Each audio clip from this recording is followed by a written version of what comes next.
Mesdames et messieurs, bonjour et bienvenue à vous dans cette nouvelle édition de votre journal de 15 heures. Voici les titres qui vous seront développés.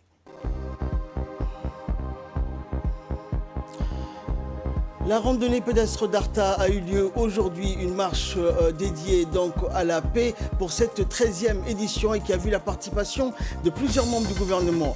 Et États-Unis, Iran, un général iranien, Qasem Soleimani, a été tué par les États-Unis dans un bombardement.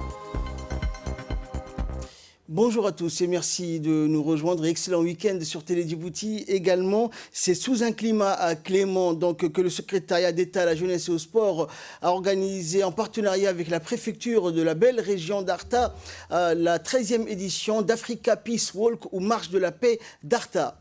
Les thèmes retenus cette année sont donc la candidature de Djibouti au poste non permanent du Conseil de sécurité de l'Organisation des Nations Unies, également la paix en Somalie. Cette randonnée est l'occasion de perpétuer cette culture de la paix. C'est aussi un moment de retrouvailles pour les amoureux de la marche, du sport en général. Notons la présence de plusieurs membres du gouvernement, des parlementaires, des diplomates, des personnalités civiles et onusiennes, de hauts gradés, des militaires donc aux côtés des participants réunis pour l'occasion sur les hauteurs de la région d'Arta, rappelant que tous les participants ont emprunté le parcours aménagé par les organisateurs. Une randonnée donc qui devait avoir lieu beaucoup plus tôt, mais en raison des pluies diluviennes qui ont été enregistrées sur tous les territoires nationaux et de la réhabilitation ou de la rénovation des différentes pistes composant cette randonnée. Cette marche avait été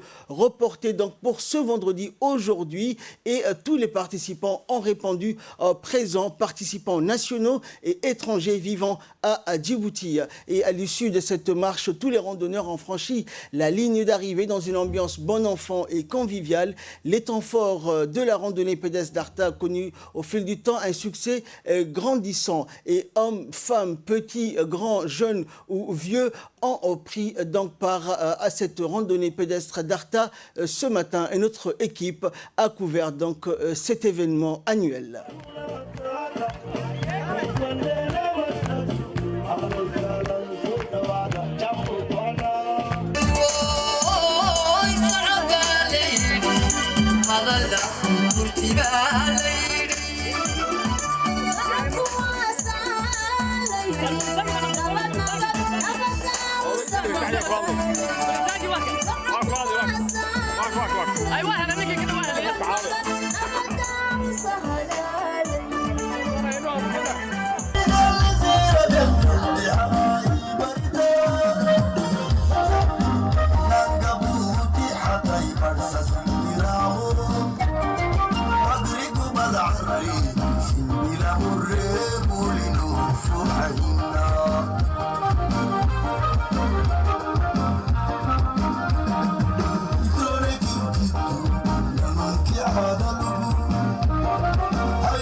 Et dans leurs différentes interventions, les autorités de la région d'Arta, notamment le président du conseil régional, Elmebouh Goudadé, et les autres responsables de la région se sont déclarés heureux de la réussite de cette randonnée pédestre, en remercié tous les participants d'y avoir pris part. Ils ont indiqué que cette randonnée donc était à sa 13e édition et que c'est plus d'une décennie que les responsables de la région d'Arta se font un devoir et une obligation d'organiser cette randonnée pour le maintien donc de la paix à Djibouti, mais également dans toute la région de la Corne d'Afrique. Le préfet Mohamed Cheikhou Hassan s'est également réjoui de la réussite de cette randonnée qui s'est déroulée comme chaque année sur 2 distances, 5 km pour les amateurs et 15 km pour les vrais amoureux de la marche pédestre. Le préfet donc s'est réjoui et a remercié tous les membres du gouvernement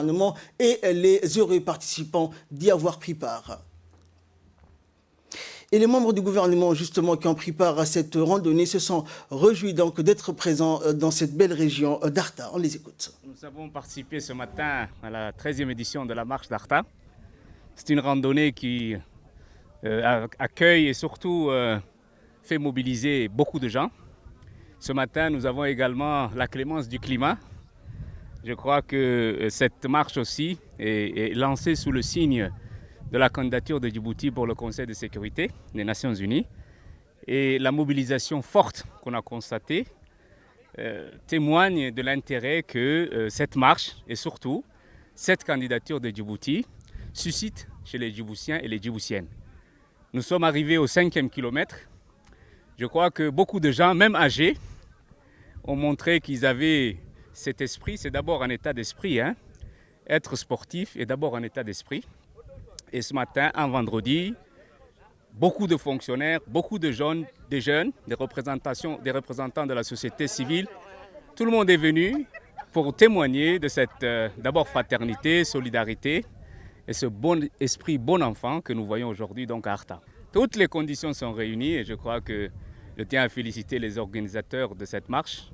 Monsieur le préfet qui est là est l'un de ces organisateurs.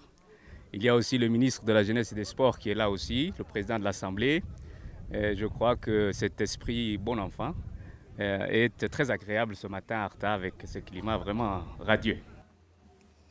Également dans l'actualité, une délégation conduite par le ministre de la Santé, Mohamed Ouassama Dirie, séjourne en Arabie Saoudite dans le cadre d'une visite officielle accompagnée de l'ambassadeur de Djibouti en Arabie Saoudite, Diaïdine Saïd Bamakhrama. Le ministre de la Santé a rencontré son homologue saoudien, Dr Taoufir Ben Fawzan Arabiya. Le ministre de la Santé, Mohamed Ouassama Dirie, se réjouit de l'accueil affectueux que son homologue lui a réservé et les bonnes relations de nos deux pays. Le ministre de la Santé a présenté la situation sanitaire de notre pays, traversée après les inondations, les dernières inondations et un projet de transformation de l'hôpital général Pelletier. Le ministre Mohamed Ouassama, le ministre saoudien de la Santé, quant à lui, s'est engagé d'envoyer le plus rapidement possible un besoin en médicaments, consommables médicaux et des équipements médicaux dédiés aux structures sanitaires ainsi que des ambulances. Il s'est également engagé d'étudier la proposition de transformation de l'hôpital général Pelletier jeudi 2 janvier. Hier, le ministre de la Santé et sa délégation, accompagnée de l'ambassadeur de Djibouti en Arabie Saoudite, ont visité également le siège de la BID à Jeddah pour rencontrer le vice-président de la Banque islamique, Mansour Mokhtar, et pour discuter notamment des avancées des deux projets financés par la Banque islamique de développement, à savoir le projet de développement du centre d'oncologie pour la prise en charge des patients souffrant de cancer et le projet LLF, notamment la transformation de l'hôpital Bouffar en centre mère et enfant pour désengorger la maternité de Dar al-Hanan. Santé toujours, et toujours dans le cadre de sa visite, le ministre de la Santé, Mohamed Ouassama Dirie, a rencontré le président de la fondation du roi Salman, Dr Abdallah Ben Abdel Aziz Ben Mohamed Arabiya. Lors de cette rencontre, les deux responsables ont évoqué l'excellente relation entre nos deux pays amis et frères. Le ministre de la Santé a remercié le président de la Fondation pour l'accueil chaleureux qui lui a été réservé à lui ainsi qu'à sa délégation, le soutien que la Fondation apporte aux réfugiés yéménites qui séjournent à Djibouti et la donation des médicaments et consommables médicaux octroyés par la Fondation au profit du ministère de la Santé. Le ministre de la Santé a soumis plusieurs projets au président de la Fondation tels que l'extension du service de dialyse de l'hôpital général Pelletier construite par l'Arabie Saoudite et inaugurée en 2006, dont des médicaments et des consommables médicaux au profit de la centrale d'achat des médicaments et matériel médical. Une unité de production d'oxygène médical d'une capacité de 200 bouteilles par jour. Le président de la Fondation Roi Salman a accueilli favorablement l'ensemble des projets et a promis qu'il répondra à ces projets donc le plus rapidement possible.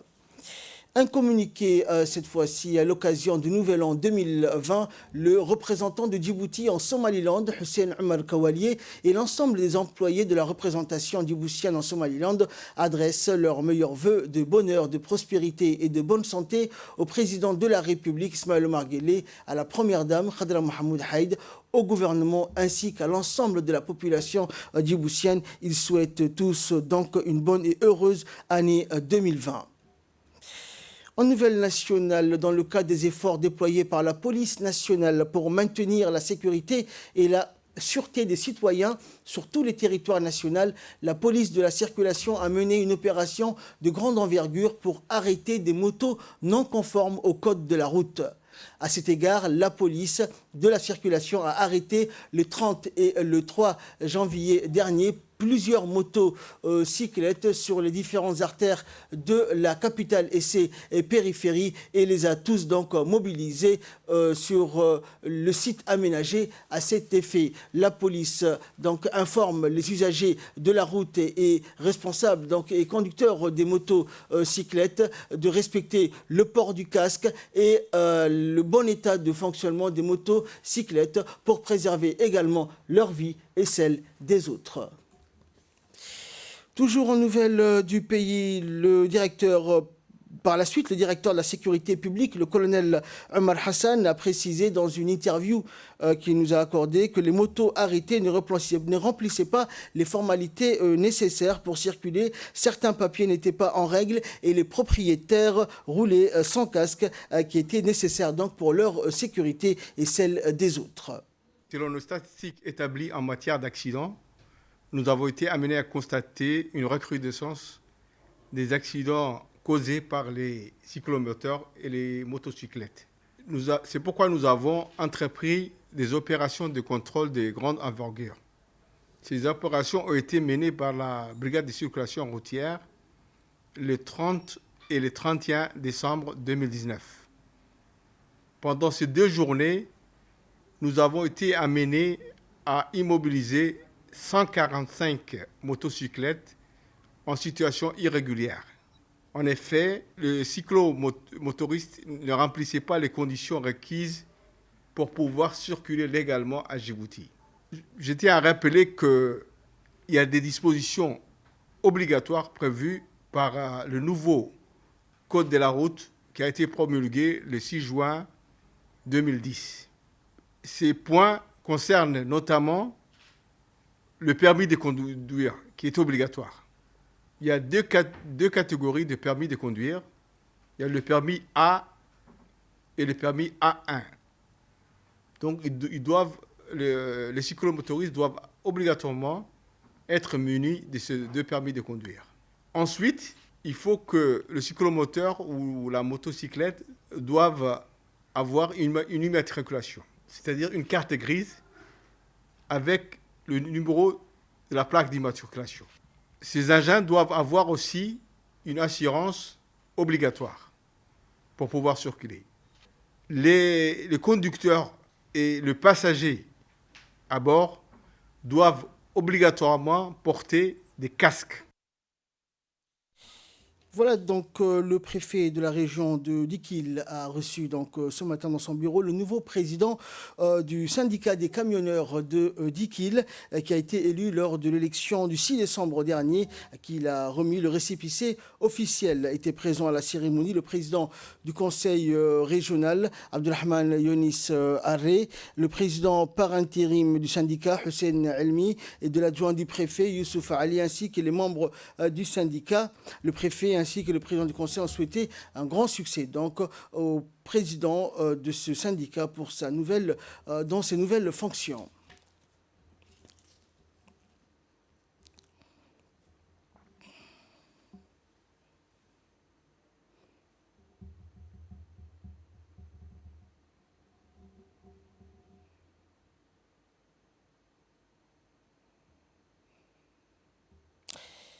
Un atelier de sensibilisation sur les conséquences du tabac et de la toxicomanie à Tadjoura a été organisé. Le ministère de la Santé, en collaboration avec l'OMS, a organisé cet atelier de sensibilisation sur les conséquences du tabac, notamment le 31 décembre dernier. Cet atelier était destiné aux acteurs communautaires de la région de Tadjoura et s'est tenu au Centre de développement communautaire. Par ailleurs, le conseiller technique du ministre de la Santé, au coordinateur du programme anti-tabac, Mohamed Daoud, a animé l'atelier de sensibilisation sur les conséquences du tabac tabac et de la toxicomanie. Il a d'abord présenté la toxicomanie, ses aspects médicaux ou moraux, et a souligné les axes de lutte contre la toxicomanie, soit par la répression, soit par la prévention. Et le coordinateur du programme anti-tabac a poursuivi ses explications en mettant en évidence les types de drogues comme le cannabis, l'alcool, les médicaments psychotropes, le khat, etc. Et quant au brillant médecin-chef de la région, il a élucidé dans cet atelier de sensibilisation le concept de tabac et ses conséquences néfastes sur la santé aux acteurs communautaires de la région. Et enfin, pour clore l'actualité nationale, dans le cadre de la lutte contre le trafic illicite des marchandises de contrebande, la brigade de la douane de la région d'Ali Sabié, en étroite collaboration avec l'armée BIAS et la police nationale, a intercepté donc au secteur de Galilée, à la frontière, une importante marchandise de contrebande. La marchandise de contrebande était composée de 6 colis de 50 kg de khat chacun que les contrebandiers voulaient acheminer dans la ville d'Ali Sabié. L'équipe de la douane et de la police nationale, le détachement Ali Sabié, ont procédé ensemble à la destruction de cette marchandise illicite de contrebande en présence du chef de brigade de douane de la région, Ismaël Ali. Les douaniers et la police, les forces armées BIAS ont en effet décidé d'engager des actions fermes contre les contrebandiers de khat qui font une concurrence déloyale aux acteurs du marché formel et portent ainsi un préjudice et atteinte à l'économie nationale. Et là, nous passons aux nouvelles du monde. Un puissant général iranien a été tué par les États-Unis dans un bombardement. Donald Trump et les États-Unis ont tué le général iranien Qassem Soleimani dans un bombardement. Qassem Soleimani, puissante figure du régime iranien, était l'émissaire de Téhéran pour les affaires irakiennes. Il jouait un rôle prépondérant dans la formation du nouveau gouvernement irakien. Sa mort a été donc confirmée par le Pentagone et par les gardiens de la révolution iranienne. Et le président Trump s'est dit content de Twitter, donc de drapeau américain pendant la nuit. Chef de la force Quds des gardiens de la révolution, chargé des opérations extérieures de la République islamique d'Iran, ce personnage charismatique a notamment exercé une influence clé dans les tractations politiques depuis 2018 en vue de former un gouvernement en Irak. Cet homme de 62 ans, à la barbe poivre et sel, était aussi devenu ces dernières années une véritable star en Iran, avec des très nombreux followers sur son compte Instagram. Pour ses partisans comme pour ses détracteurs, Soleimani, qui a joué un rôle important dans le combat contre les forces djihadistes, est l'homme clé de l'influence iranienne au Moyen-Orient, où il a renforcé le poids diplomatique de Téhéran, notamment en Irak et en Syrie, dans deux pays donc, où les États-Unis sont engagés militairement. Erdogan a le feu vert pour envoyer l'armée turque sur le théâtre de guerre libyen. En avant pour aller à la rescousse du gouvernement d'union nationale de Libye, officiellement reconnu par l'ONU, mais menacé en permanence par le redoutable maréchal Haftar, le président turc Erdogan a les mains libres pour envoyer désormais des troupes sur place. Le Parlement lui a donné son feu vert hier. 325 députés ont voté en faveur de la motion autorisant l'intervention militaire, 184, 600 opposés. Selon le texte, l'armée turque pourra agir sur le territoire libyen pendant un an. Si cette nouvelle offensive des soldats turcs à l'étranger, cette fois sur le champ de bataille libyen déjà très sanglant, venait à être lancée concrètement, elle ne manquerait pas d'envenimer le combat fratricide qui se déroule dans le pays depuis la chute du régime du colonel Kadhafi en 2011. Le dirigeant islamo-conservateur Erdogan soutient qu'il ne fera que tenir sa promesse d'aider militairement le chef du gouvernement de Tripoli, Fayez al-Sarraj. Un accord de coopération sécuritaire avait été conclu entre les deux exécutifs en novembre dernier.